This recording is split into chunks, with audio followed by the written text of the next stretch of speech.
crime. Like, I'm sorry, if I see a black pilot, I'm going to be like, boy, I hope he's qualified. Because of DEI, it begs the question when you see a black pilot, you wonder, you say, I hope they are qualified. Is if I'm dealing with somebody in customer service who's a moronic black woman, I wonder, is she there because of her excellence, or is she there because of affirmative action? It almost creates thought patterns that are not necessarily wholesome.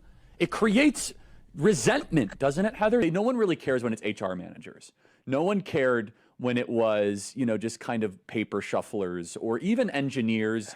But now when it's like, wait, hold on a second. No. You're going to remove my appendix and you're a black lesbian?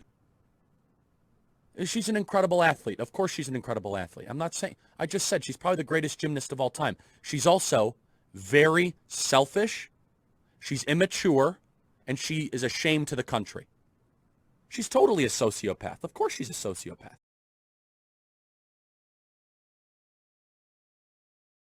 LeBron James is a self-interested, narcissistic, and we know he's not very smart. He does these press conferences where he thinks he's making sense spiritually and freedom of speech.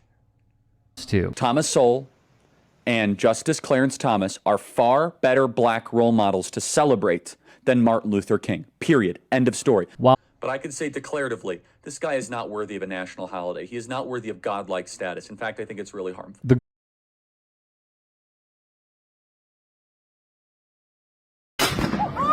Co-founder of Turning Point USA, was fatally shot while speaking at Utah Valley University in Orem on Wednesday. The 31-year-old was delivering remarks at 12:20 p.m. during his American Comeback Tour when a bullet struck him in the neck. President Donald Trump called the killing a dark moment for America and vowed a broader crackdown on political violence. Greetings from the east to north to south, and this wicked ass west.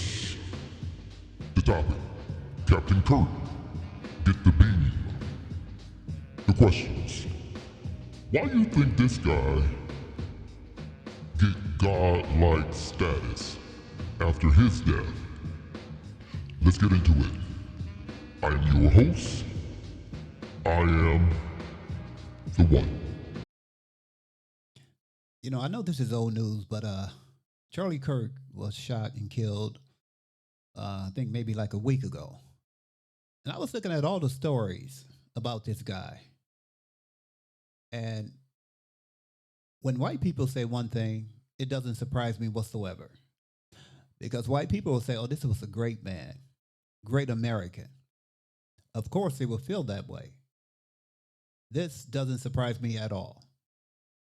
So when I hear these good Christian white people talk about Charlie Kirk and how great he is, it doesn't surprise me at all. But what does surprise me is the amount of black people, good Christian black people, that make statements about how great this man was. Delusion is real. When you're under a spell, that is real. Because when you hear black people talk about how great this guy was, I begin to think that I'm in the twilight zone. Because everything he have ever said was anti-black. And when I hear these good Christian white people jump on board with him, it doesn't surprise me. They don't know why they jump on board with him. But the people behind the scenes know why they jump on board with him. There is something very, very special about black people that we don't know, but I do believe they know. Let me rephrase that. Some of us know. Because when you get on board with down-home racists and make him a god because of the things that they say against black people, it pays to talk about black people. Black people know that. People like Candace Owens. She know it pays to talk down to black people. I think his name is Jason Whitlock. He's another one. As a matter of fact, you can go right down the list Because when you downgrade your own people, they will pay you well. One of the guys is Charleston White. I was really never a fan of Charleston White, but they say, well, he says out of his own mouth, he does it just to make money. I couldn't sell my soul like that. But Charleston White turned against them.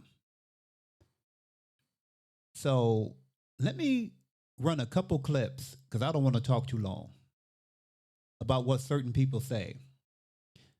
I've never really seen the movie Django. I hope I'm pronouncing it right in its entirety. But you have black people just like that. Let's go to the next clip. Ah! Calvin!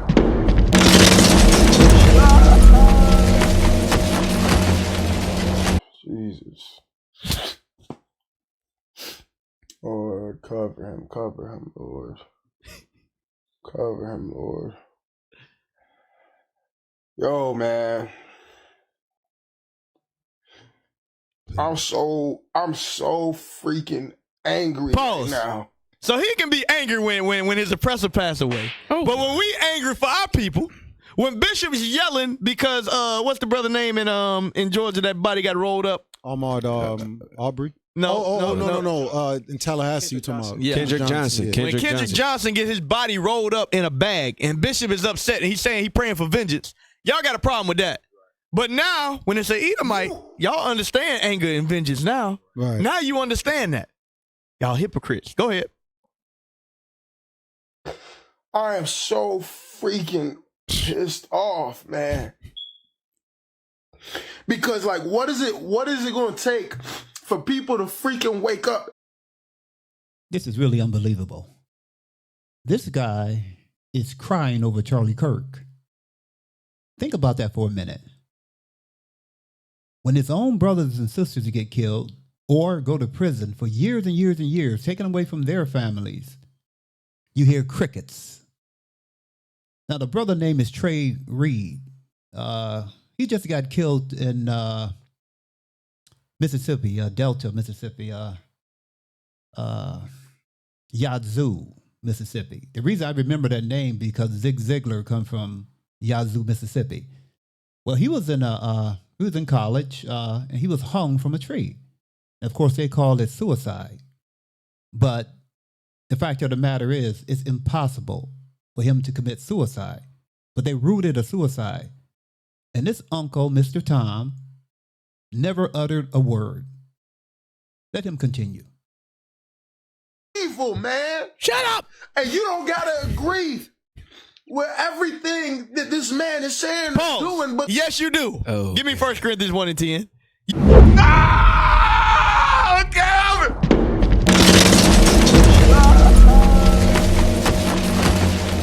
I want to say sorry to Charlie Kirk's family for their loss, because Charlie was a good man. I used to watch his videos, and he used to just preach the gospel and tell the truth about Jesus Christ. Pause. You see that? They got our young men, they got them hypnotized. Duped. They got them hypnotized. That's just like that other young brother that be coming against us. You got your own people. They are, what's the word, mobilizing our own people against us. Mm-hmm. He's saying Charlie Kirk is speaking the gospel. You know, it amazed me how Christians are under a strong delusion. I think it's 2 Thessalonians 2:11. Now, the so-called Christians talk about they know the Bible, but they don't seem to see the fact that they are under a strong delusion. It's incredible. But if you watch it from the outside looking in, you will shake your head.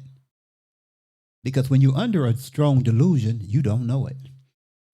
Now, I got a final clip about, Charleston White. It amazed me how he can say anything until he started talking about these good Christian white folks. I'll be back.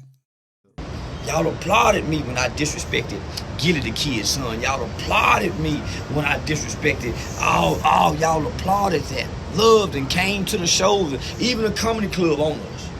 Oh, we love him back while I make mockery of George Floyd. And he said, baby. Say f Woody, baby. Oh, y'all laugh. That's why nobody really like white people. Nobody really like y'all. There's nowhere y'all can go in the world where people don't frown up at y'all. We watched a lady by the name of, was it Sonia Macy, get executed in her home, screaming, I rebuke you in the name of Jesus. Not one Christian white person surrounded any support or any rage around a woman who was killed in her home with hot water. And not only that, we heard the cop make mockery of her death. Y'all still supported that. So don't pick and choose with me. When I hear Kirk, I hear hate. When I hear Kirk, I hear hate. And he and I say some things that's similar, but there's no hate in my heart. I'm not talking to white people about white stuff. So why is Kirk talking to black people about black issues if black issues are the problem in America? Fentanyl is killing white children, not black people. Black people didn't bring fentanyl in. Black people don't sit to guns in our communities. There has always been a double standard here in America. There's no question about it. Now, when you start making statements, certain people know what's going to happen because it's in the back of our minds. You know, it's likely they may do this or that to me.